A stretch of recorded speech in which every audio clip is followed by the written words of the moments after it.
A criança chegou em casa desesperada, chorando, suja e nervosa.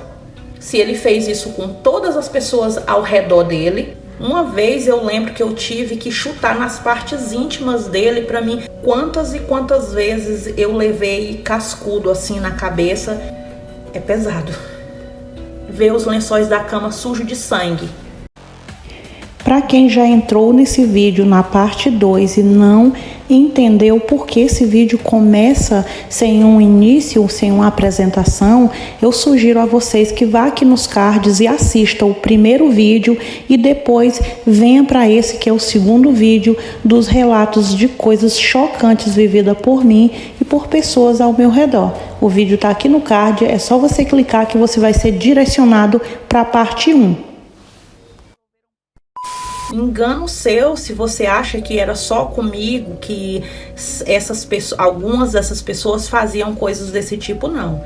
Um belo dia, um dos abusadores que eu tô falando aqui nesse contexto todo, que eu não vou numerar quem é quem, que é para não ficar muito óbvio para ninguém, não para não expor o vagabundo, né? Não para não expor o monstro. Tô dizendo aqui para não expor as vítimas, né? Que muitas vezes por vergonha, ou porque nunca contou para ninguém, ou por uma série de motivos a pessoa não quer que ninguém saiba dessas coisas que passou, né? Um belo dia, um dos abusadores que convivíamos levou uma criança da rua para fazer um passeio de bicicleta. Era apenas um passeio de bicicleta inocente na cabeça da criança. Ela brincava na calçada quando foi abordada por ele. Ele, uma pessoa conhecida no bairro, conhecida da criança, a criança foi e sentou ali no varal, naquela parte da bicicleta, e ele levou essa criança. Ele levou essa criança com ele. Resumo da história. Ele levou a criança e passou horas com essa criança em algum lugar que a gente não sabe, né? E a mãe dessa criança, quando deu por falta dela, saiu procurando pelas ruas, foi uma mobilização assim, e ficou louca atrás dessa criança. Até que uma outra pessoa também conhecida do bairro viu em um determinado lugar, saiu para procurar de bicicleta e viu essa criança com ele. Em quais circunstâncias? Não sabemos, porque essa pessoa também que achou a criança não era uma pessoa de tanta confiança assim. Porém, todavia, era uma pessoa conhecida e também era, se eu não me engano, tinha algum grau de parentesco com essa criança. Então, ele trouxe de volta. Segundo essa pessoa, encontrou a criança e o abusador perto de um matagal, perto de um lugar de mata. Mas disse que encontrou eles na bicicleta. Né? Coisas que aí já é história que eles contaram e eu não sei dizer para você até onde isso é verdade. O fato é que eu sei que a criança chegou em casa desesperada, chorando, suja e nervosa. A mãe da criança fez um alarme, sabe? Fez um alarme na rua, fez um escândalo, deu polícia, fez um escândalo. Foi na casa do abusador e eu, como era só uma criança, tudo que eu via era muito por alto, assim, né? Eu não participava das histórias. E a família do abusador não só escondeu o abusador dentro de casa, como convenceu a mãe da menina a baixar a poeira. Afinal de contas, a família era uma família influente ali no bairro. E influente para você ver até que grau vai a troca desse tipo de coisas, que era uma família influente. Por quê? Porque tinha casa própria e tinha um telefone fixo. Naquela época, ter uma casa própria e ter um telefone fixo, você era muita coisa na fila do pão. Então, a mãe da menina silenciou, mas deu polícia, deu tudo, mas não deu em nada. E a família continuou a proteger o abusador e a fingir que ele era um cidadão de bem, o que eles fingem até hoje, tá, gente? Até hoje eles fingem que ele é um cidadão de bem e, pasmem, na época crianças conviviam com ele e crianças convivem com ele. Então, é impossível que a família não saiba. E também quem protegeu, a pessoa que protegeu mais ainda o pedófilo, também era uma pessoa que já foi criança nas mãos desse homem. Então, o que eu penso? Obviamente, se ele fez isso com todas as pessoas ao redor dele, por que não faria com essa pessoa também? Por quê? Se um dia ela já foi criança nas mãos dele, por que ele não faria com ela? Então, ao meu ver, na minha humilde opinião, supostamente ela deve ter sido também uma das vítimas dele. Não só ela, como todas as crianças que conviviam ao redor e que conviveram com ele. Uma vez eu lembro que eu tive que chutar nas partes íntimas dele para me livrar de um ataque que ele me atacou, né? Ele estava escondidinho esperando a presa e quando eu passei ele me atacou. Então eu tive que, para sair daquela situação de abuso, porque ele me atacou, me agarrou e já começou a passar a mão no meu corpo, porque era assim que ele fazia, então eu consegui chutar ele nas partes íntimas. Era noite, eu me lembro muito bem desse dia, e então, mais uma vez, obrigado Deus pela proteção, pelo cuidado, pelo zelo comigo, que eu sei que eu não mereço tanto cuidado, tanta delicadeza das mãos divinas na minha vida. Então eu chutei ele assim para trás e pegou nas partes íntimas dele e ele me soltou e foi que eu consegui correr. Quantas e quantas vezes eu levei cascudo assim na cabeça por não ser obediente, né, a essas pessoas, e a família ou as pessoas ao redor, ninguém querer saber assim, mas espera aí, por que você fez isso? Por que você tá fazendo isso com a criança? Tipo, sempre era a mesma historinha. Essa menina é insuportável. Essa menina é danada demais. Essa menina é bagunceira demais. Essa menina é isso, essa menina é aquilo. E por isso ficava. Tava tudo bem. E todo mundo fingindo que vivia em Alice no País das Maravilhas. E com mais ou menos 9 para 10 anos de idade, a gente tinha umas amiguinhas que a gente brincava muito com elas. Elas eram pessoas de classe média daquela época, né? Não digo classe média alta, mas nem média.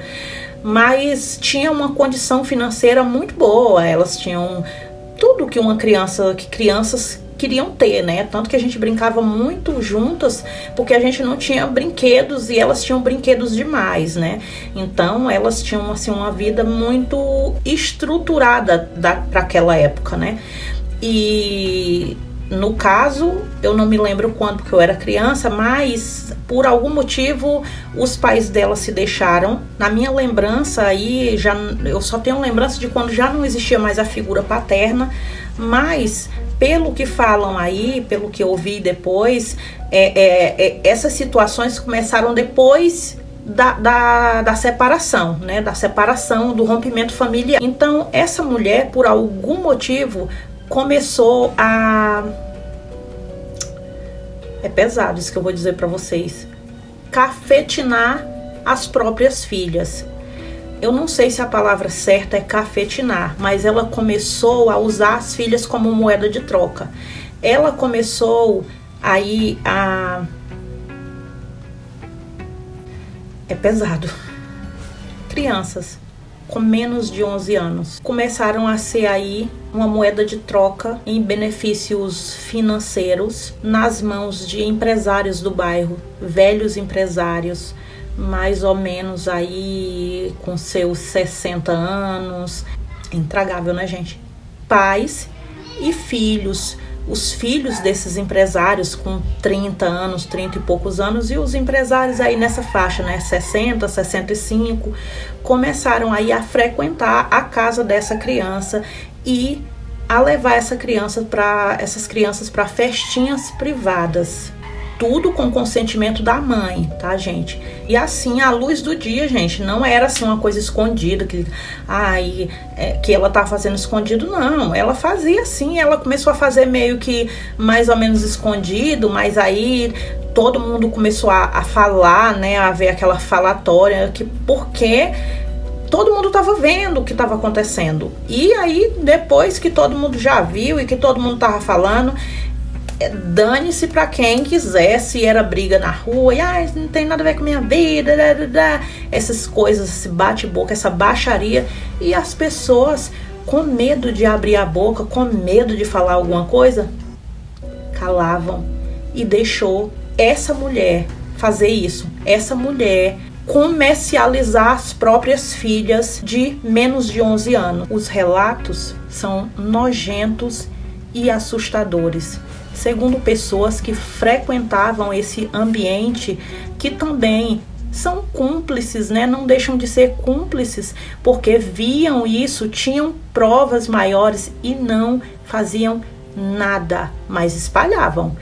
E pessoas que frequentavam esses lugares falaram que era triste ver quando as crianças saíam dos quartos, porque eles faziam festinhas, grupos seletos, né, de pessoas para usar aquelas crianças, e depois, quando as crianças deixavam aquele ambiente, aqueles quartos, a pessoa ia recolher coisas, limpar. Disse que era triste ver os lençóis da cama sujos de sangue. Isso era no ano de 1900 e bolinha, viu, gente? Então, muitas coisas foram vindo depois, né? Assim, detalhes foram vindo depois, né?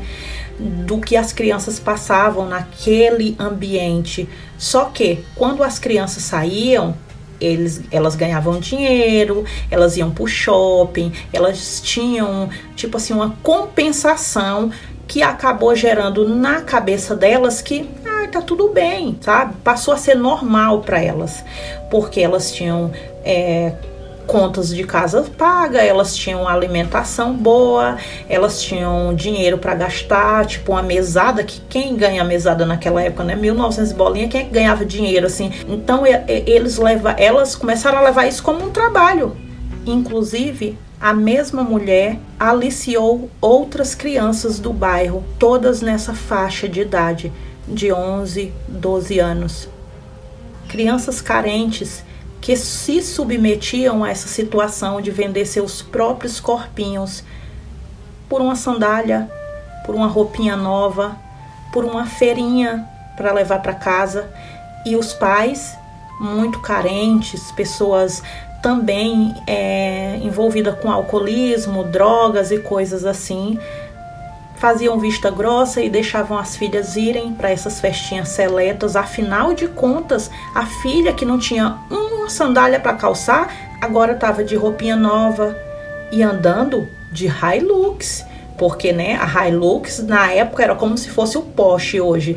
Então, uma criança que nunca teve nenhuma bicicleta para andar estava entrando em uma Hilux, e aquilo era muita coisa na cabeça pobre de um familiar, de um pai, de um responsável. Infelizmente, muitas pessoas que já viveram naquela época e que presenciaram tudo isso já não estão mais aqui para contar a história. Mas eu, que na época tinha mais ou menos 10 anos de idade, estou aqui, vivinha e com a memória mais fresca que nunca, para passar essa história para frente para vocês. A vizinhança inteira sabia, o bairro inteiro sabia, o quarteirão inteiro sabia, e paravam cada vez mais carros e mais carros nessa casa.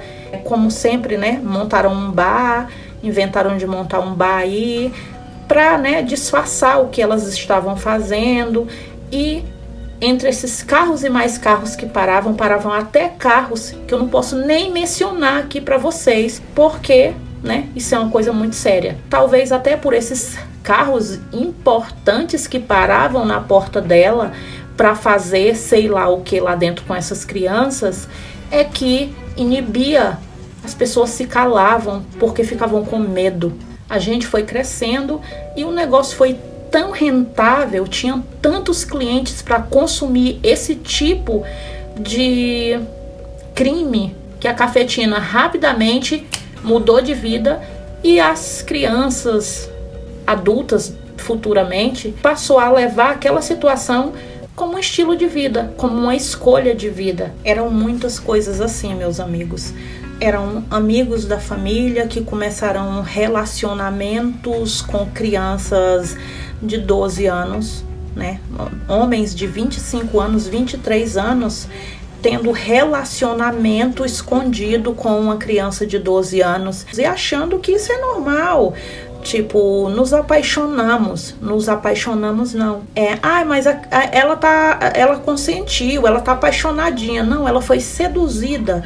Uma criança de 12 anos não pode estar apaixonada pelo homem de 23. E se você, por um acaso, é um homem aí de 23 anos, ou 30, ou sei lá o que, e tá aí se relacionando com consentimento com uma criança de 12 anos, 13 anos, o que eu posso dizer para você é que o que diferencia você de um desses personagens da história que eu tô contando aqui não é muito não.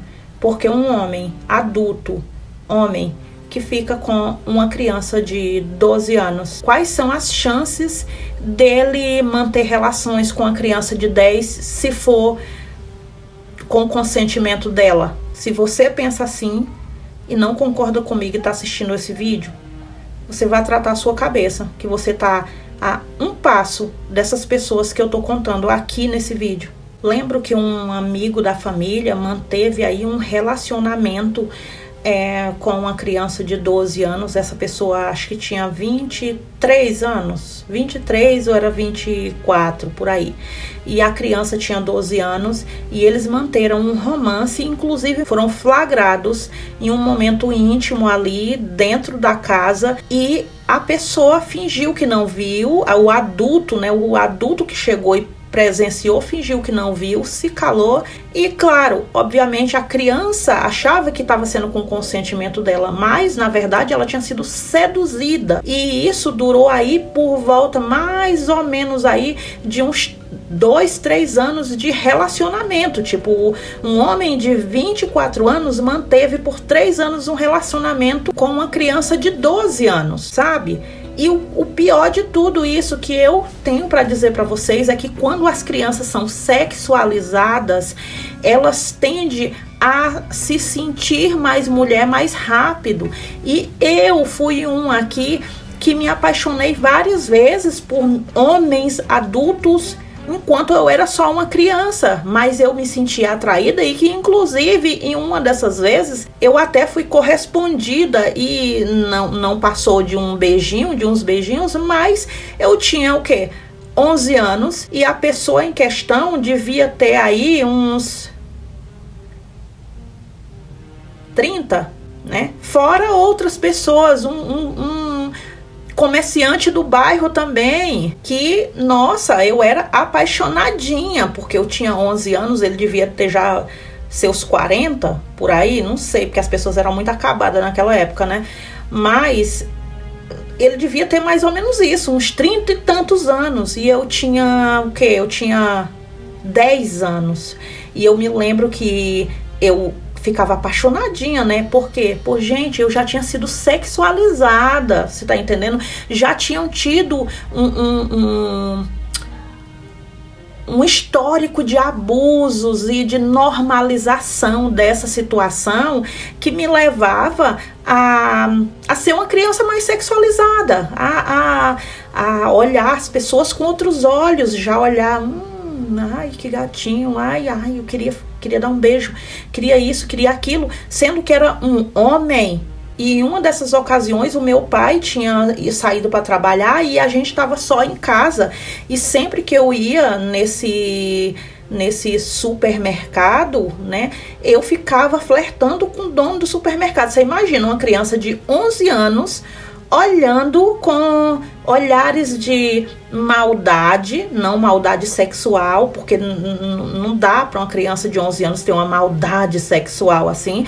11 não, 10, tá, gente? Mas eu ficava olhando, tipo assim, tô apaixonada, eu queria dar um beijo, eu queria casar com ele, eu queria... Você tá entendendo a cabeça da criança? E essa pessoa, percebendo isso, seduzia aquela criança. Seduzia como?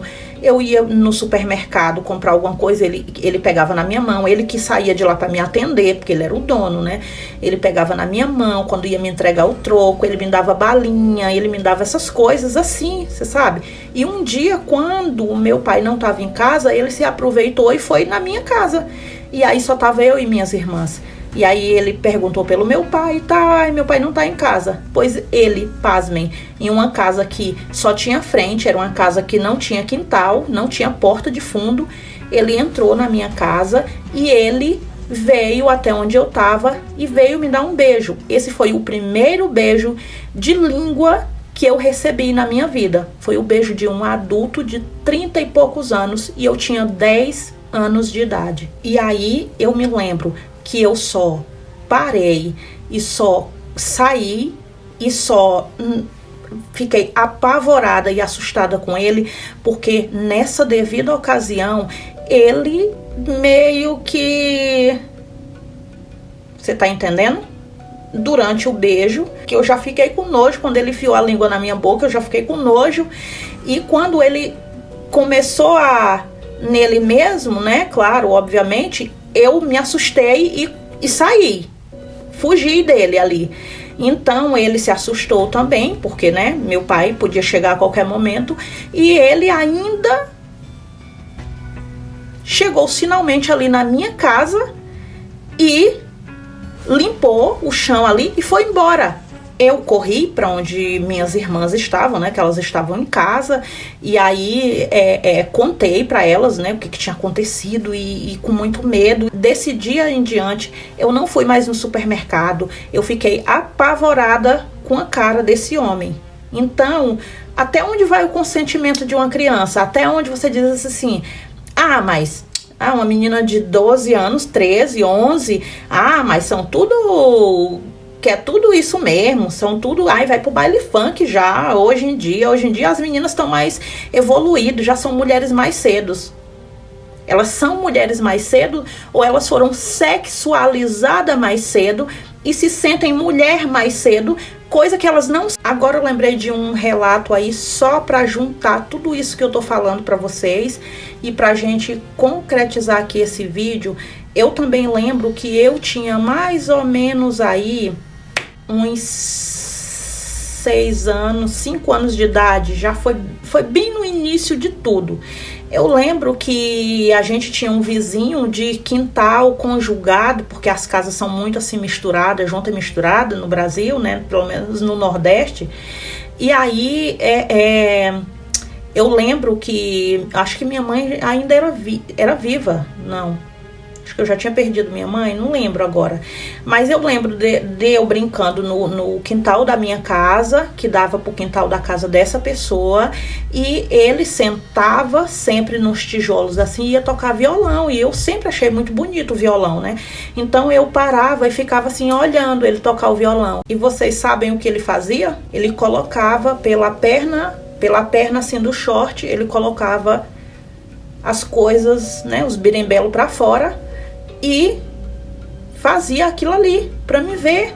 E tipo, eu ficava, eu era criança, eu não sabia nem o que era aquilo. Eu ficava que nem toda criança ficaria, curiosa, pasma, olhando para aquilo ali, né, para aquelas atitudes, para aqueles gestos.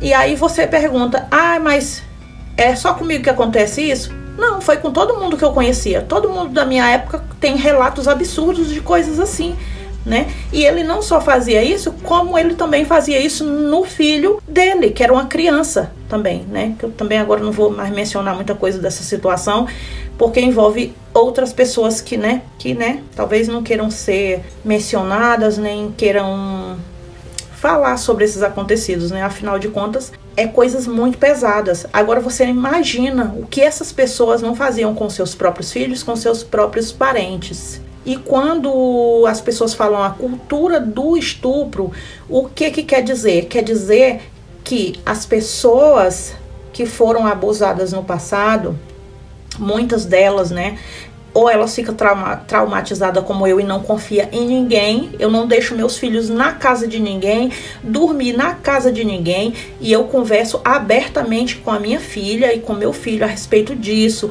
sobre o que acontece quando uma pessoa pensa em tocar na outra, que não pode deixar, o porquê não pode deixar, quais são as consequências daquilo ali.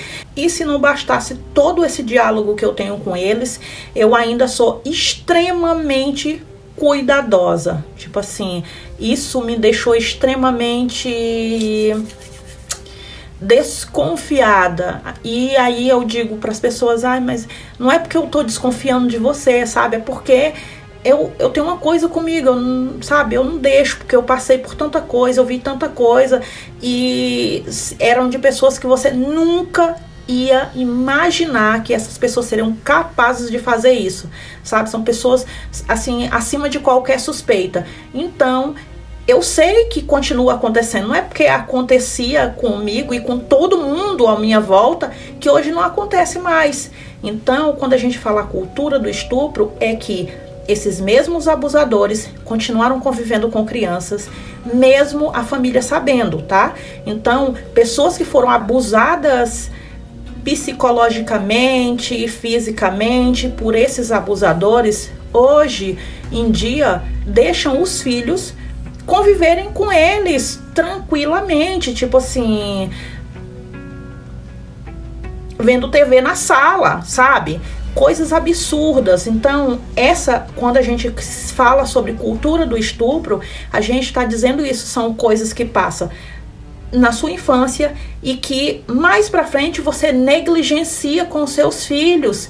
Essas coisas, às vezes, muitas vezes, com as mesmas pessoas que você já sabe que fizeram com você, e você diz, não, mas agora essa pessoa não faz mais isso, e agora tá tão bonzinho, essa pessoa mudou tanto, se arrependeu tanto. Se arrependeu pra você, que é um adulto, ele vai fingir pra você, assim como eles fingiam pros adultos naquela época. Pessoas que descobriam que os filhos estavam sendo abusados naquela época mesmo, e que até pouco tempo atrás também, ou que continuam, outros relatos que a gente vê, principalmente no Nordeste, mas isso não quer dizer que os outros estados não estejam dentro desse círculo de cultura do estupro, mas eu posso falar pelo Nordeste, né, que eu posso falar com propriedade. As pessoas sabem, ficam sabendo e fica por isso, ficam bravas, ficam, o fulano fez isso, não acredito, ou alguma denúncia vem e a família passa a mão na cabeça, mesmo com todas as provas, tudo concreto que aquela pessoa fez aquilo, e abafam tudo e tá tudo bem, fica por isso mesmo. Se um satanás desse faz uma coisa dessa com meu filho, me desculpa, Deus, mas eu vou passar uma temporada no umbral aí, viu? Então, essa é a cultura do estupro que a gente fala, é essa cultura que vai passando de geração para geração e parece que dá uma amnésia na sua cabeça e você se esquece de tudo que você viveu, de tudo que você passou, e você permite que os seus filhos passem pelas mesmas coisas, pelos mesmos abusos que vocês passaram, pelo mesmo erro que nossos pais, nossos parentes cometeram no passado, que é o excesso de confiança e a normalização ou normatização desses abusos.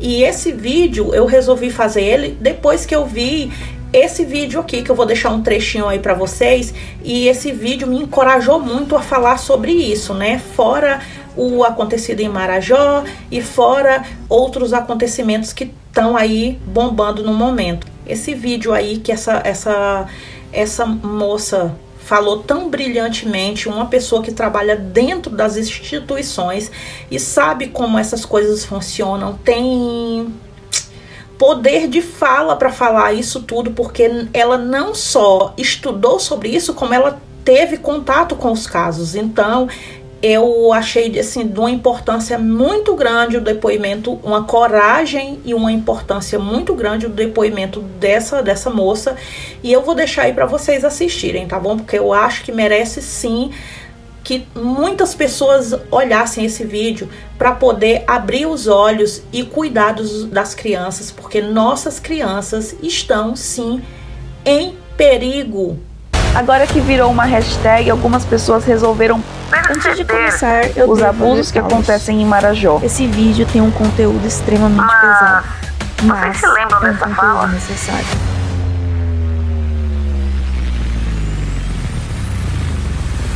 Os seus dentinhos são arrancados para elas não morderem na hora do sexo. Elas comem comida pastosa para o intestino ficar livre para a hora do sexo. Não vou muito longe em dizer que artistas se levantaram contra Damares. Bolsonaro disse: nós vamos atrás de todas elas. E o inferno se levantou contra esse homem.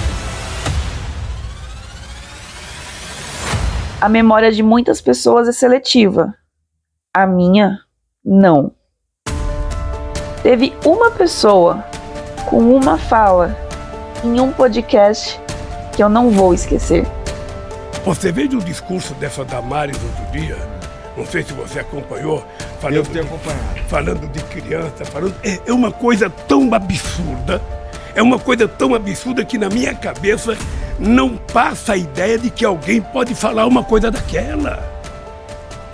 Vamos ouvir novamente.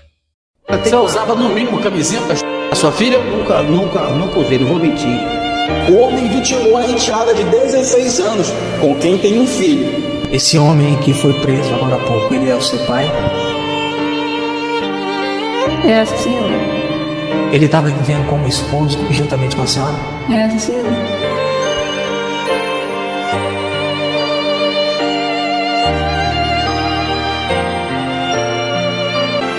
Veja o discurso dessa Damares outro dia, não sei se você acompanhou, falando de criança, é uma coisa tão absurda, que na minha cabeça não passa a ideia de que alguém pode falar uma coisa daquela. Coisa tão absurda, que na minha cabeça não passa a ideia de que alguém pode falar uma coisa daquela.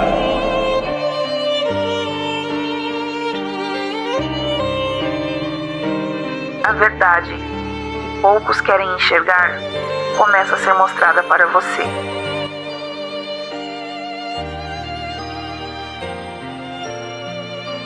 Mas ainda tem mais. Eu vou te mostrar agora o quanto isso é cultural e você não tinha percebido.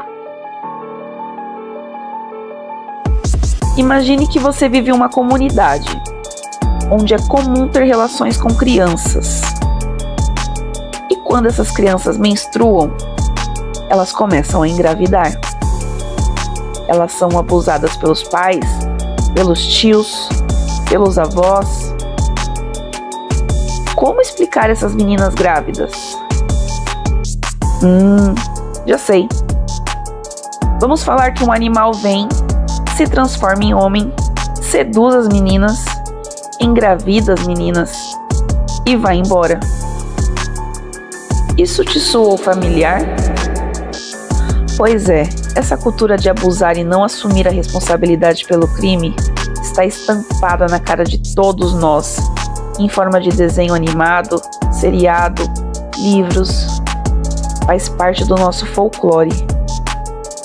As crianças de Marajó não ligam para a bandeira política que você levanta. Afinal de contas, ela vende o próprio corpo por R$5, desde que se conhece por gente, como a mãe e a avó dela faziam. Por que essa situação não muda? Afinal de contas, qual é o interesse em não enviar educação, saúde, direitos básicos para determinadas regiões do país? Afinal de contas, não era algo não sabido. É algo ignorado, escondido, descredibilizado para o resto do mundo. Mas não é só em Marajó que isso acontece. Infelizmente, nossas crianças estão em perigo nos parques, shoppings, casa dos amigos, nas escolas. Eu vou contar para você um caso que eu tive conhecimento por ser de uma criança próxima a mim. A mãe dessa criança ouviu durante a madrugada a filha conversando com um homem, estranhou e foi conferir.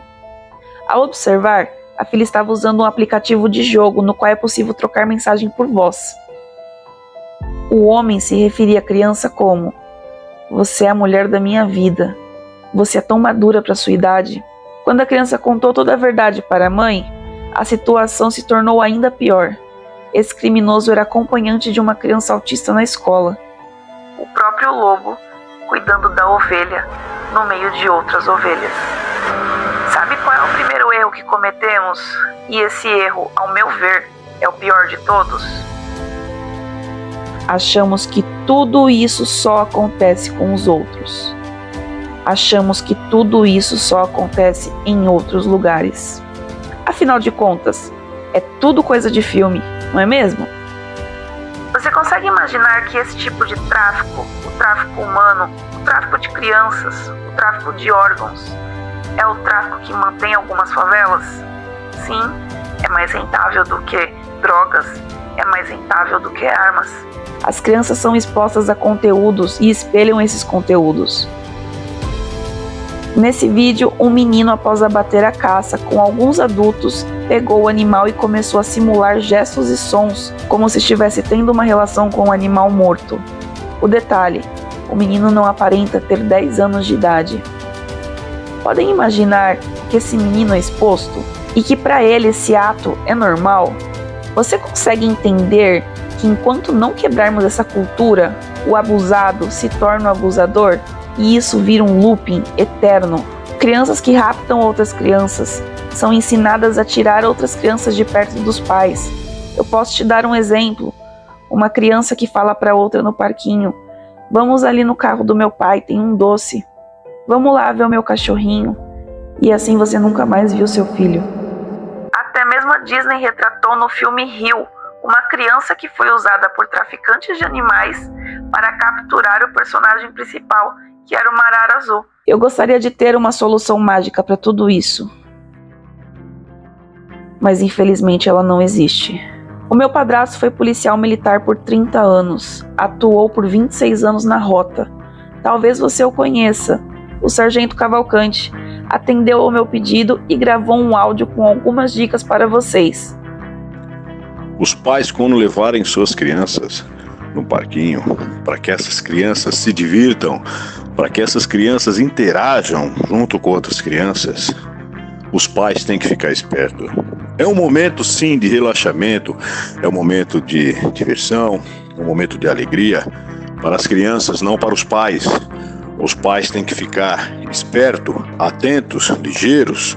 Os pais têm que prestar atenção àquelas pessoas que estão em volta do parquinho, aquelas pessoas que não olham para filho nenhum porque não estão com seus filhos, não têm filhos, aquelas pessoas de atitudes suspeitas, aquelas pessoas que estão ali vigiando, olhando o filho dos outros. Então não é o momento para o relaxamento dos pais. É o momento, sim, de diversão, alegria para os filhos. Os pais têm que falar para seus filhos desconfiarem, confiarem desconfiando. Ou seja, pessoas estranhas, pessoas até do próprio convívio, familiares, porque os abusadores estão também dentro de nossas famílias. Abusadores não estão somente aquelas pessoas estranhas. Então os pais ensinam seus filhos a não confiarem realmente, a não darem atenção. Qualquer estranho que se aproximar, qualquer familiar que falar algo de estranho, a criança não dê ouvido, a criança não responda e procure seus pais imediatamente. Isso é uma questão de segurança também. É de extrema importância ensinar que as crianças não apenas devem evitar estranhos, mas também devem evitar comportamentos estranhos. Não deve existir um segredinho entre o menino e o titio. Não deve existir algo que você não pode falar para sua mãe, pois ela ficará irritada com você. A confiança dos seus filhos é o maior bem que você pode ter. Vamos usar nossa voz. Chega de aceitar que os poderosos continuem explorando nossas crianças. Seja em Marajó, seja em qualquer outro lugar. Use o poder que você tem nas suas mãos. Denuncie, se levante, faça barulho. Eu tenho um pedido para te fazer. Cuidado. Não ignore uma criança. Mas antes de apontar o dedo, veja se o crime é real. Eu não vou fechar meus olhos e fazer de conta que eu não sei que muitas pessoas cometem o crime de denunciação caluniosa. Sim, infelizmente já me deparei com casos de mulheres que foram traídas em seus antigos relacionamentos e simplesmente fazem a cabeça dos filhos para dizer que foram abusados. Uma delegada já relatou em nosso canal, durante uma entrevista, o caso de uma mulher que, após ser descoberta, confessou que fez isso por vingança. Agora imagine, como fica a relação do pai e da filha após a criança criar memórias falsas na infância de que foi abusada pelo pai?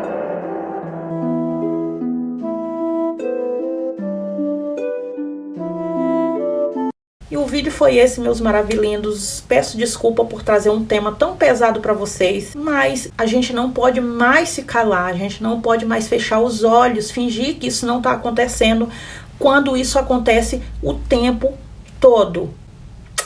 Aquele cheiro para vocês, meus maravilhindos. Cuidem das suas crianças, não negligenciem nem normatizem o abuso. Não tenham um abusador de estimação dentro da sua casa, nem dentro da sua família. Aquele cheiro para vocês e que Deus proteja nossas crianças. Hey,